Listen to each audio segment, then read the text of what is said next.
Let's continue our Inauguration Day coverage on the note of Marjorie Taylor Greene, one of now the most powerful members of the Republican Party, leading this Department of Government Efficiency subcommittee, potentially wielding a whole heck of a lot of power in the lives of people with the massive spending that will be addressed there.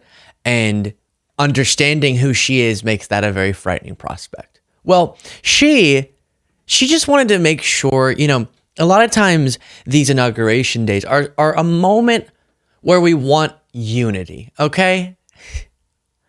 And so you'll hear presidents, Trump didn't do this, but often allude to the strength of all of us and how if we start anew today, it could be the first day of the rest of our unified lives. And there's a beautiful ceremonial gesture to that. And normally it doesn't really stick around, but at least there's the gesture. Trump didn't do the gesture so much. But Marjorie wanted everyone to know, listen. Whether or not you are MAGA defines, I don't even know how to introduce this properly, your value to her, okay? I know you thought maybe she was going to do a unifying thing. No. She wants you to know that she doesn't want to try, okay? I don't even want to try this unity stuff. That's what I told you. While you watch, please do click the subscribe button. Steve, there's no unity. No, absolutely not. No, these people would line us up in front of a firing squad and kill us if they could. We know exactly who the Democrats are. Their mask is off. Joe Biden pardoned his entire family. He pardoned General Milley. He pardoned Anthony Fauci. He pardoned the J6 committee members, and he pardoned Capitol police officers that turned against everyone. And so this is not unity. Let me spell this out really clear. Democrats, until you start writing big checks to Republicans and you start voting Republican, and Democrats here in Congress, when they vote for President Trump's agenda, then we can start talking about unity. But until then, there is no unity. There's President Trump's agenda, the MAGA agenda, and we have to get to work and deliver the mandate that the American people voted for. Whoa.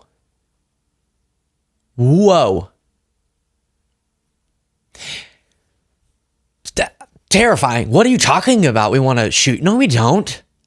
Huh? And the crazy thing is, we'll get back to the pardon thing, and I do have a criticism. But the crazy thing is she's saying that proof of how terrible Democrats are, irredeemable. What was that word they hated so much? We're deplorables now. We are the deplorables in her eyes. And that's proved by the fact that Biden pardoned Mark Milley. Biden wants to shoot Marge because Biden pardoned Mark Milley. But Mark Milley was pardoned because Trump said that Mark Milley would be executed in times gone by. The former chairman of the Joint Chiefs of Staff who served his entire life loyally to our country. But he wasn't loyal enough to Trump. And so Trump said that. Wait. We shouldn't be talking about executions, but if anyone is bringing that up, it's the guy who's saying, I feel like I need to pardon this veteran so that Trump doesn't go after him, because Trump posted about how in times gone by he'd be executed. That's the only execution talk going on. But Marjorie truly is the divider of all dividers. Now, meanwhile, during that interview, you're not going to believe this if you haven't seen it. I'm smiling so we don't cry, as I've been telling you. And I'm really putting a lot of effort into that. I did extra caffeine today. Did some deep breathing because I want you to be able to consume this information without going crazy. But Elon Musk decided to do something with his body, with his hand and arm, that you're going to struggle to believe. This is during another one of these victory parties. And I just want to say thank you for making it happen. Thank you.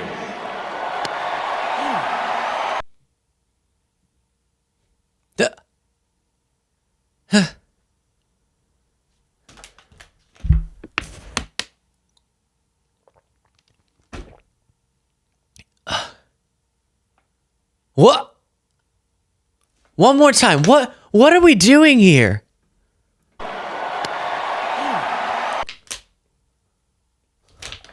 I don't know how.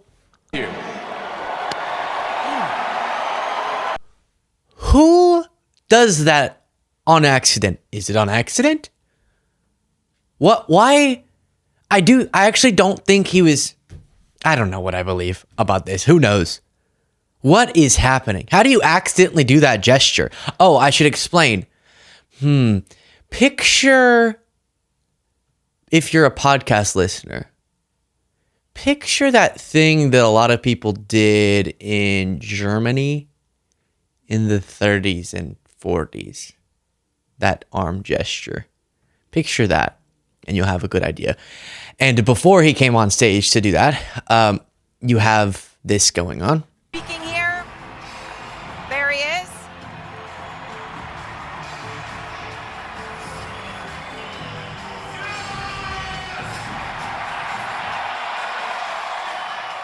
Yeah, I just want to be clear.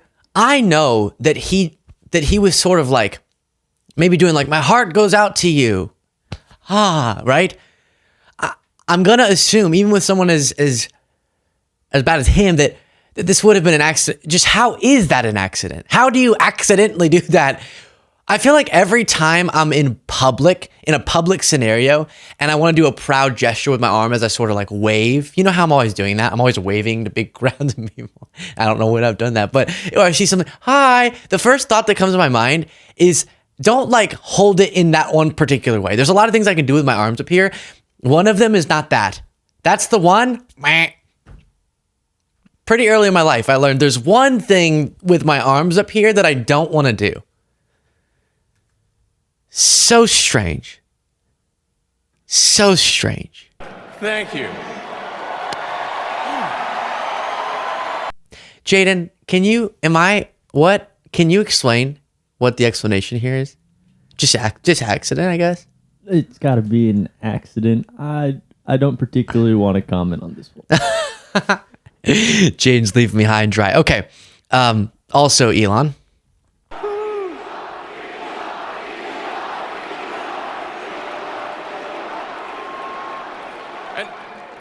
And let me tell you, I'm gonna work my ass off for you guys. He's gonna do what to his asshole? Let me tell you, I'm gonna work my ass off for you guys. Oh, I think. What? I'm confused on that part too. Work it, King, I guess. Remember at the inauguration, this was Elon. The Bible that was given to her husband by his mother, and the one that was used by... Yeah, so whatever was contributing to that is what's causing him to accidentally do the Roman salute or the Nazi salute. And I do know he wouldn't do that on purpose. Obviously, I'm not saying he's a Nazi. I'm just saying that's a crazy thing to accidentally happen. Fair. I think that's fair to say. Now, because Marge brought it up, here is the New York Times reporting that Biden in final hours pardons relatives and others to thwart Trump reprisals. President Biden granted a wave of preemptive pardons in his final hours in office on Monday to guard members of his own family and other high-profile figures from a promised campaign of retribution by Trump. And so these people include Milley, Anthony Fauci, Liz Cheney, all of which have been threatened with jail or worse by Trump and his movement. And then you also have Biden pardoning his sister, his brother-in-law, and Sarah Jones Biden, the wife of James Biden. And then he pardoned all the members of the January 6th Select Committee, police officers, all this stuff. Why? Well, obviously because Trump has threatened to go after those people, but not all of them. And this is what I want to explain. You can have, in this case, a nuanced take, which I think is the correct one, which is, I don't think Biden did this correctly. I think a part of this was a mistake. I get the preemptive pardons for people that Trump has explicitly promised retribution against. And some people go, well, why do they need a pardon if they could defend themselves in court? I do believe that if Trump tries to lock up someone like Liz Cheney, she could defeat him in court. And I think our justice system as of now could prevail despite the pressure being put by Trump. But you can still make someone's life a living hell by tangling them up in legal challenges and defenses of themselves for a very long time and tons of money. And so I do get and I see the morality of defending these individuals with these preemptive pardons. But two things.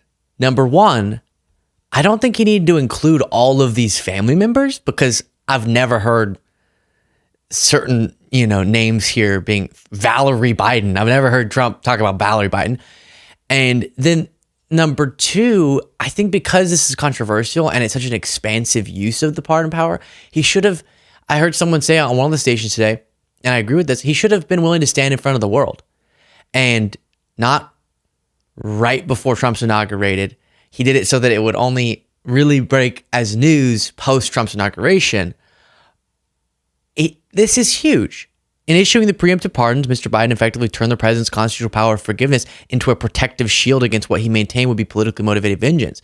No other president has employed this sort of pardon power. And so again, I see the morality and I'll defend it. I really will. At least of some of these pardons. A lot of them, most of them. But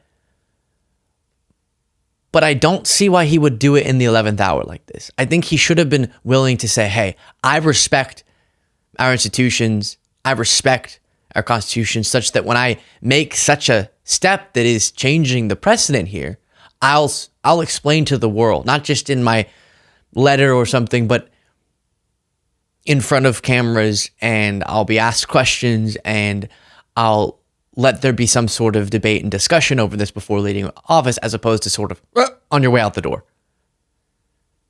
Literally making it to where the news wouldn't break until Trump was actually the president. So I do totally see, and I'm happy some of these people are protected from Trump's retribution, at least on the federal level. I don't know what Trump could do in pressuring local officials, but I do wish Biden had handled it with more tact and had done so in a more institutionally grounded way, I think is the way that I would put it.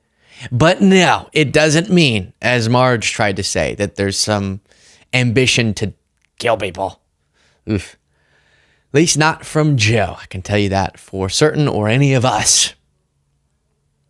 Let me know your thoughts in the comments.